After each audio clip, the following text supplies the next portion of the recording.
Comet 3 IATLAS has received a new update from NASA today. And honestly, the thing that everyone's been waiting for still hasn't happened yet. Look, this interstellar comet should be winding down by now. It already made its closest pass by. The sun? It's moving farther away. The heat is dropping off.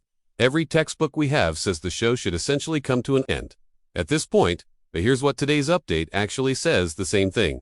The last few updates have been saying 3 IATLAS is still going. Before we continue, if you want to keep paying attention to this, subscribe, turn on notifications, and hit like at any time. And for the best viewing experience, switch to full screen and enjoy what's coming next. If you've been keeping up with this story and you don't want to miss what happens next, especially if this thing simply won't shut down, stay with it. Because what NASA quietly recorded today makes it crystal clear we're not in some boring fade-out phase. We're still watching this object do work. So let me walk you through what today's check-in actually showed. The first thing the teams look at is pretty easy to understand. How bright is it right now? There's a standard pattern for comets moving away from the sun. As they move outward, their brightness follows a smooth decline. You can basically plot it as a curve. Every new measurement should fall a little lower on that line. That's just how it works. When things cool down and activity drops off, today's measurements didn't do that. When they plotted the latest brightness readings against what the models predicted, the real data from 3 IATLAS sat stubbornly above the curve. It's not some crazy spike or giant flare. It's just consistently brighter than a calming comet should. Look right now, and this isn't just one bizarre night of observations. The last several days have been trending the same way. Today's log entry is basically the point where they stop calling it a fluke and start recognizing it as an actual pattern. But brightness by itself can be tricky to interpret. It doesn't always tell you the full story. So the next question becomes, what does the coma around this thing actually look like? When they stacked and enhanced the images from today, the inner region around the nucleus didn't look like some tired, leftover cloud of dust slowly dissipating into space. It looks organized. Right near the core, there's still this tight, bright, inner coma. It's sharper than you'd expect to see this far out from the sun. Wrapped around it is a faint shell that wasn't visible in the image stacks from just a few days ago. The new shell lines up perfectly with the recent pulse of increased brightness, which means some fresh burst of gas and dust has happened since the last time someone confidently said, everything should be calming down. When you look further out, the main tail still has a defined spine running through it. There's a narrow, bright lane down the middle instead of the uniform fuzzy smear you'd imagine if the jets had largely shut down and the dust was simply cruising along on momentum. That spine is telling you something really simple. There's still a focused stream of material being actively fed in that direction. Something on the nucleus is still blowing outward with force. Then you've got rotation to consider. Every time they observe this comet, they measure how its brightness changes over the course of hours as it spins. That gives you a heartbeat pattern. You see peaks when active regions face the sun and dips when those regions rotate away from view. A few days ago, that heartbeat was already behaving oddly. It was slightly irregular, with hints that more than one vent or active area was involved. When they took today's brightness measurements and tried to match them up with last week's rotation period, the heartbeat didn't land where it was supposed to. The primary peak is now arriving a little earlier in each rotation cycle, and there's a secondary bump that used to be small and fuzzy, but is now transformed into a cleaner, sharper, repeatable peak of its own. To make the pattern line up properly, they had to adjust the rotation period again. They reduced the cycle time. What that means is, the comet has spun up slightly more since the last log entry, and at least 2 separate active regions are now contributing strongly and consistently to what we're seeing. That's not what a relaxing comet dying coma is supposed to look like. That's how a system that's still actively rearranging itself looks. Now add in the part NASA really cares about when it comes to tracking where this thing is actually going. Non-gravitational acceleration. After every batch of position measurements, Comey's in, they rerun the orbital calculations. If 3 IATLAS were finally settling down like it's supposed to, the tiny rocket-like push from its jets should be getting weaker. Its path through space should start to look more and more like pure gravity, acting on a quiet, inert rock. In today's update, that's not what the figures are telling us. The extra acceleration from outgassing is still there. The strength of that push hasn't changed the way basic models anticipated it would. The heading has shifted slightly, but the acceleration itself is still clearly required to make the math work.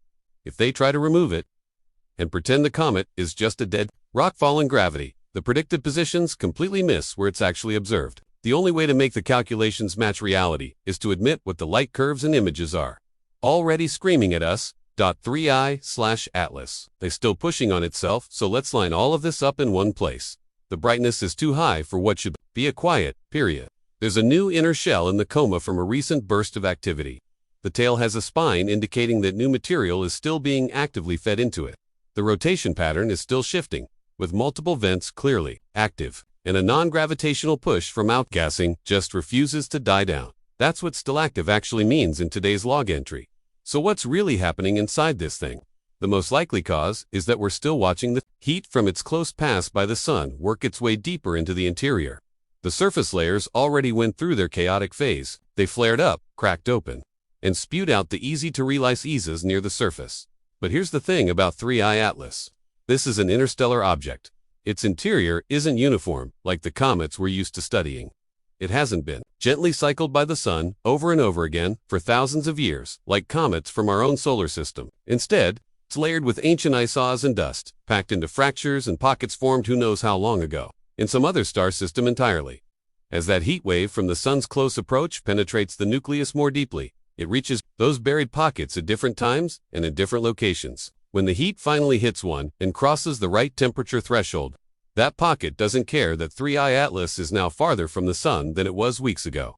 All it knows is that its local environment just crossed a critical point where ice can suddenly turn into gas. So it vents. Each time that happens, you get a bump in brightness. You see a new shell or structure form in the coma. You get a tweak to the rotation curve because that jet applies a little torque to the nucleus.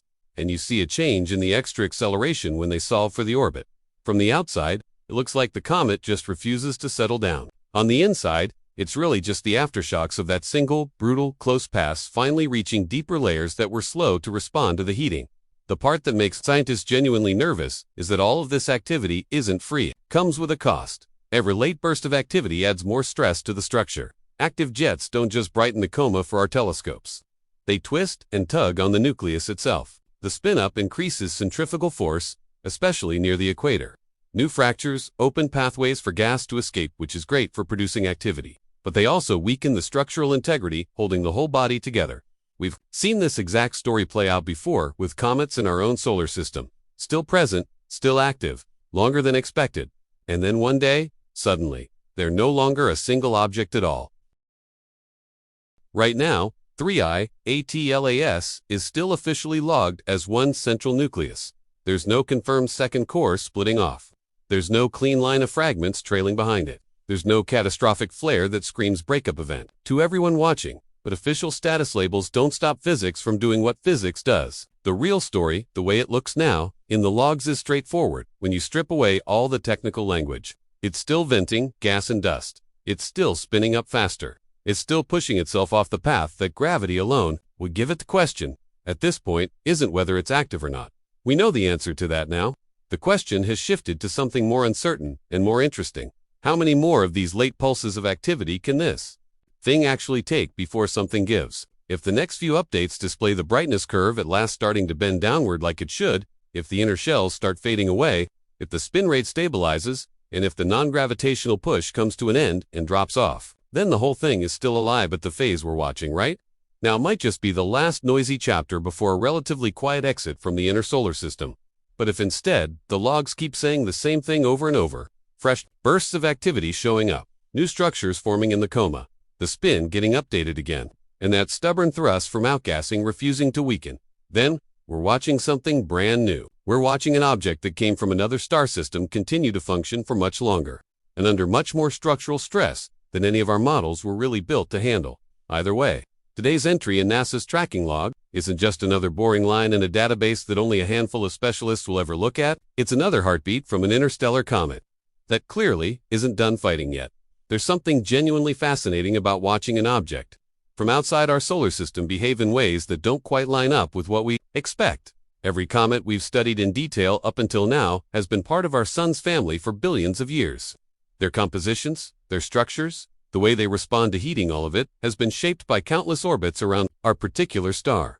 But 3i Atlas formed somewhere else entirely. It spent who knows how long in the freezing darkness among the stars. Regardless of the star system it came from, whatever conditions shaped its formation, whatever processes packed its ice and dust into the layers, We're now watching heat up in Vental of that happened under circumstances completely unlike anything else in our local neighborhood. So when it doesn't follow the playbook we wrote based on studying our own comets, that's not really surprising. The surprising aspect is the fact that we are able to catch one of these interstellar visitors during a close pass by the Sun, when it's active enough to study in detail. The first interstellar object we detected, Oumuamua, came and went so fast and stayed so far from the Sun that we barely got any data on it before it returned to interstellar space. We're still arguing about what it even was. There's been so much speculation and debate because we just didn't have enough observations to pin down its nature with confidence.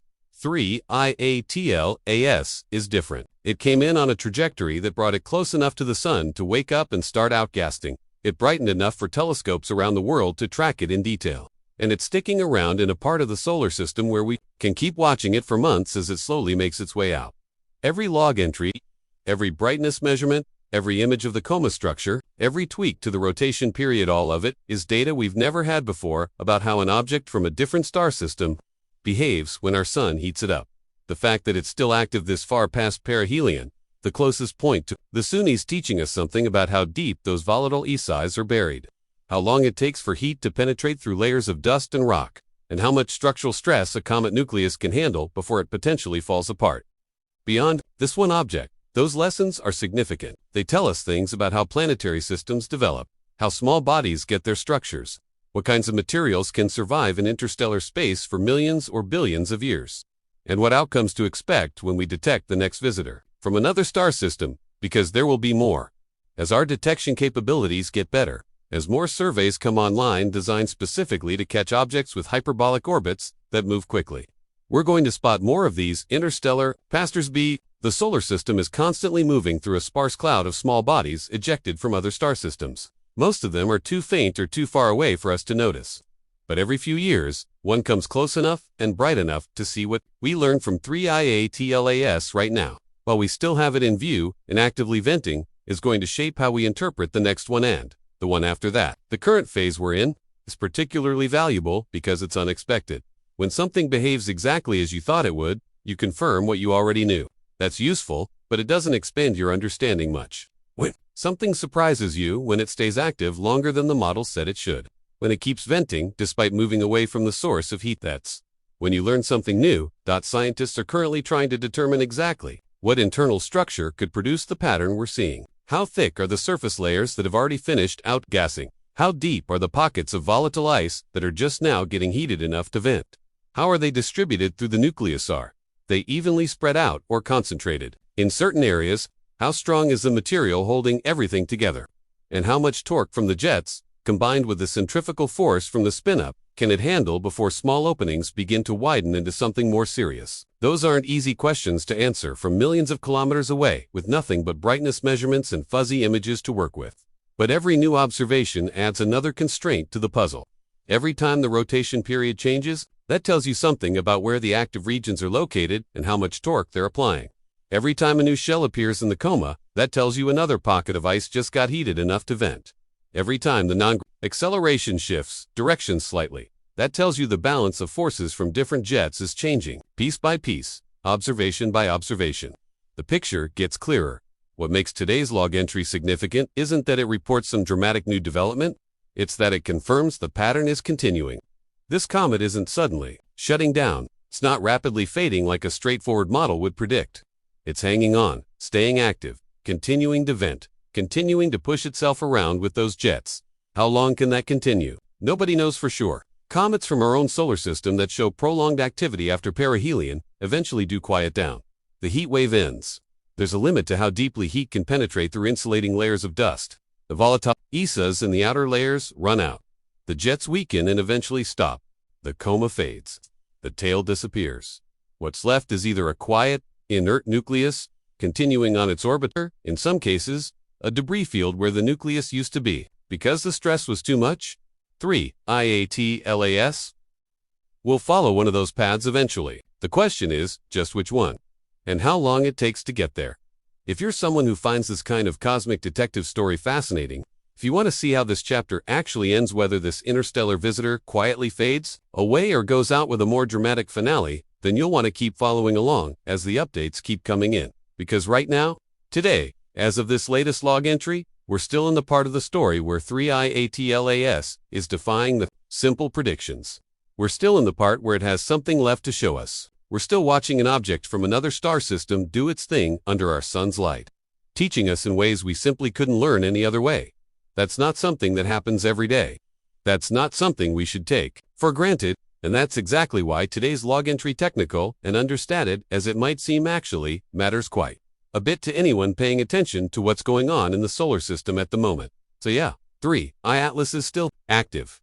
And that simple fact, logged quietly in today's update, means this story isn't over.